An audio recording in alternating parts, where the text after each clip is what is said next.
Hihilain ko yan. Hihilain ko yan. Naku, maniwala ka, hihilain ko yan. Pero ang magkatupatumba na. Pero hihilain ko yan.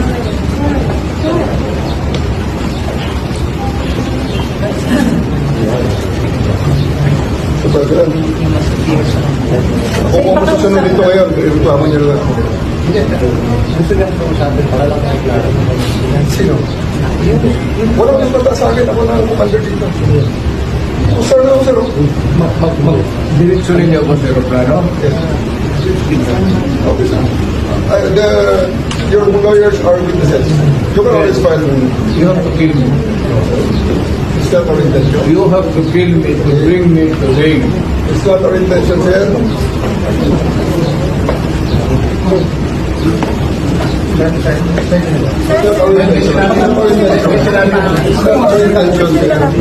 Sir, di ba siya pwede You know that the color duty.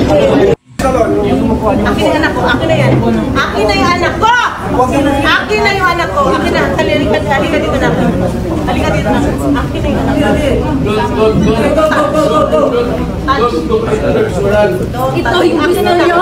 Gawin na! So yun. O yun. Luwag na konti. Ano yan? Babae yan ha? Na-separate na siya. Na-separate na. Separated na. Separated na. Separated na. Huwag nyo na rin ha. Robin! Hindi kayo gusto niyo. Hindi kayo gusto niyo. Ito gawin niyo sa tao ng lahat. Nagagawa ka niya. Nilalapit na. Nilalapit na. Relax na. Relax. Relax. Relax. Nakakali ka na. Sandali lang. Sineseparate na. Relax na. Relax. Ito yung gawa niyo. Ito yung gawin niyo sa kanya. Tapos na lahat ang ginawa niya. Ay, pagsamahin yung ina. Oy. Dito yung preso. Ano yun? Ito yung gawin niyo. Anak ko.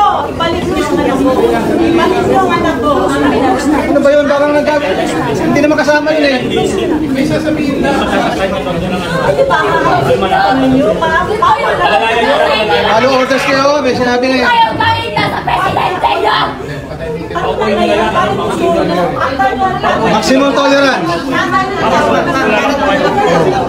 Huwag ganyan sa presidente. Nakuha niya na. Mama, kalma na. Maximum tolerance na kayo. Huwag na yan. Huwag na. Ma'am, ma'am. Kalma na ma'am. Kalma na ma'am. Kalma na. Ilang para pag pagkatapos niyo po. Yan mga gano'n na react.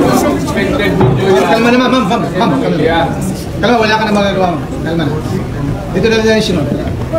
Huwag kayo mga sundalo kasi kayo mahuli. Pero Sandali, uy. Tama na. Tama na. Isolated na. Isolated na. Isolated na si ma'am, ha? Ma'am, ma'am. Tama na yan, ma'am. Tama na. Dami-dami na inawakan niyo ko. Papuntahin mo, dito yung gamit ni ma'am. Nandito yung gamit ni ma'am. Nandito yung gamit ni ma'am. Ah. Kalma na. Dito. Ma'am, ma'am. Ako nang bala sa gamit niyo. Sige na. Tama na, ha? Wala na. Ma'am, wag na. nandiyan naman tayo sa gobyerno lahat. Kilala Ano mo naman sa inyo? Kayo talaga makakarinig. Relax na kayo. Hindi ko ninyo masabi kung Makukuha niya si Presidente. streaming ko. Kaya nga, simplahin mo ang batas. Hindi naman ako kriminal na basta-basta na lang tamputin mo na bigyan mo respeto pagka-presidente ko. Wala lang. Pagpuli mo! Hindi nakakapay na yung matagal yan. Natutumba! Ba't yung ipitin? Nakamakalakad! Pigilan mo yan dyan. Romy! Hinahin na lang. Sir, you're opening your wheelchair, sir. Turning, you're opening your wheelchair. Gusto niyo magsalita na lang tayo. Oh, yes, sir. Dito upo, sir. Pagkamalas ko naman, galing ako Kasama po fiscal. siya. Tapos nanitiro ninyo ako.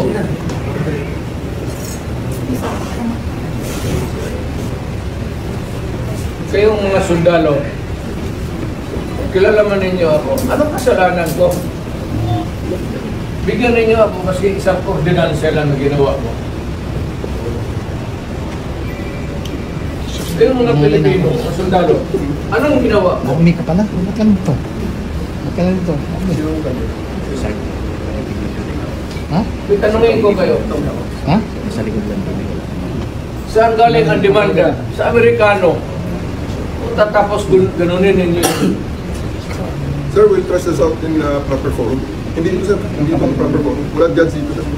Kaya nga, may judge ko pinagsasabi. Kaya nga, wala nga judge dito, sir. Ipag-usap Let's go na, sir. Paniwala kami ng petisyon sa Supreme Court.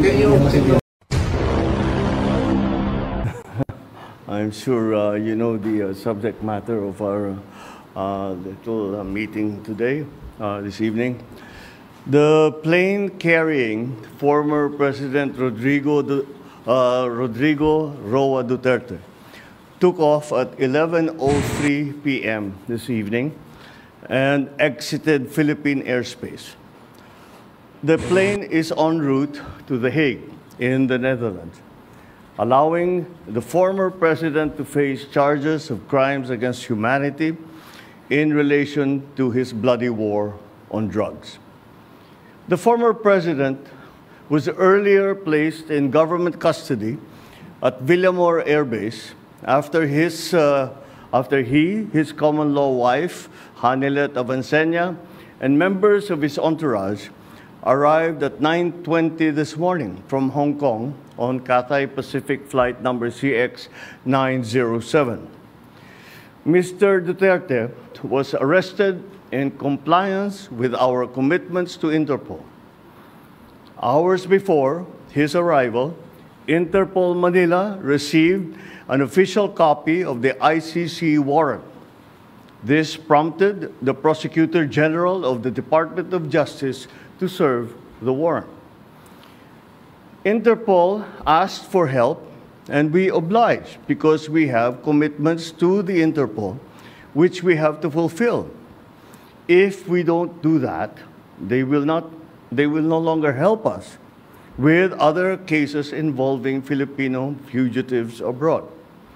This is what the international community expects of us as the leader of a democratic country that is part of the community of nations.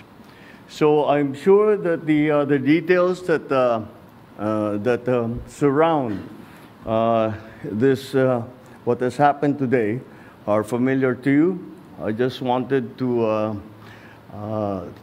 make very, very clear and give you the facts for the departure of former President Duterte from the Philippines. Thank you. Thank you very much, Mr. President.